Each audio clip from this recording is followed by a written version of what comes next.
नवा विचार नवा भारत. न्यूज 24 मराठी. नवा विचार नवा भारत. उपमुख्यमंत्री अजित पवार यांचे बारामती विमान अपघातात दुःखद निधन. शासकीय सुट्टी व 3 दिवस राजकीय शोक. आज राज्यासाठी अत्यंत दुःखद अशी बातमी समोर आली आहे. राज्यातील ज्येष्ठ आणि प्रभावी राजकीय नेते उपमुख्यमंत्री अजित पवार यांचे बारामती येथे झालेल्या विमान अपघातात दुःखद निधन झाले आहे.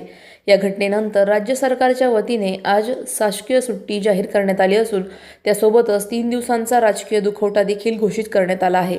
दरम्यान अहिल्यानगर जिल्हा परिषदेत आज दिवंगत नेते उपमुख्यमंत्री अजित पवार यांना जिल्हा परिषदेच्या वतीने छत्रपती शिवाजी महाराज सभागृहात श्रद्धांजली अर्पण करण्यात आली. यावेळी जिल्हा परिषदेचे मुख्य कार्यकारी अधिकारी आनंद भंडारी म्हणाले, दिवंगत नेते हे अतिशय अभ्यासू, कार्यक्षम आणि प्रशासनावर मजबूत पकड असलेले व्यक्तिमत्व होते. मी पुणे जिल्ह्यात अनेक वर्ष कार्यरत होतो, त्यामुळे त्यांचे काम जवळून पाहण्याचा योग आला. वेळेचे नियोजन आणि कामाच्या दर्जाबाबत ते अत्यंत काटेकोर होते. त्यांच्या जाण्याने राजकारण आणि समाजकारणात फार मोठी पोकळी निर्माण झाली आहे. या श्रद्धांजली कार्यक्रमावेळी जिल्हा परिषदेचे अधिकारी आणि कर्मचारी मोठ्या संख्येने उपस्थित होते. सर्वांनी मौन पाळून अजित पवारांना भावपूर्ण श्रद्धांजली अर्पण केली.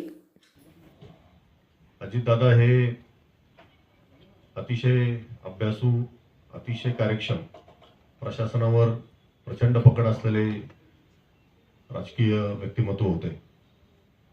मी स्वतः पुणे जिल्ह्यामध्ये बरीच वर्ष नोकरी केली, त्यामुळे त्यांचं काम फार जवळून बघण्याचा योग माझ्यासाठी आला. मी उपमुख्य कार्यकारी अधिकारी होतो जिल्हा परिषदेला आणि अतिशय कार्यक्षम असं हे व्यक्तिमत्व होतं. अतिशय बारीक सारीक गोष्टींची तपशिलात माहिती असलेले आणि प्रचंड कामसू, वेळेच्या बाबतीमध्ये म्हणजे 8ची मीटिंग असेल 7:45ला, 11ची मीटिंग असेल 11:15ला, वेळेच्या बाबतीमध्ये अतिशय काटेकोर, कामाच्या दर्जाच्या बाबतीमध्ये अतिशय काटेकोर. तर मला वाटतं का एक अजितदादांच्या जाण्यानं एक प्रचंड मोठी पोकळी, एक फार मोठा आघात महाराष्ट्राच्या एकूण राजकारणावर म्हणा किंवा समाजकारणावर त्या ठिकाणी निश्चितपणे झालेला आहे.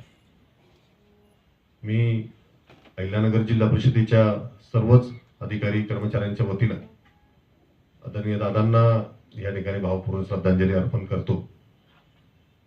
त्यांच्या अकाली जाण्यानं त्यांच्या कुटुंबियांवर जो दुःखाचा डोंगर त्या ठिकाणी कोसळलेला आहे ते सोसण्याची ताकद परमेश्वरानं त्यांना द्यावी अशी मी परमेश्वरचरणी प्रार्थना करतो.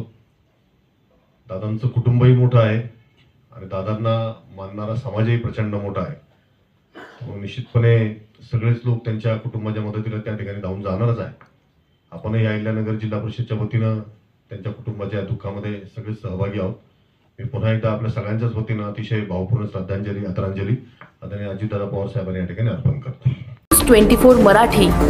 नवा विचार नवा भारत.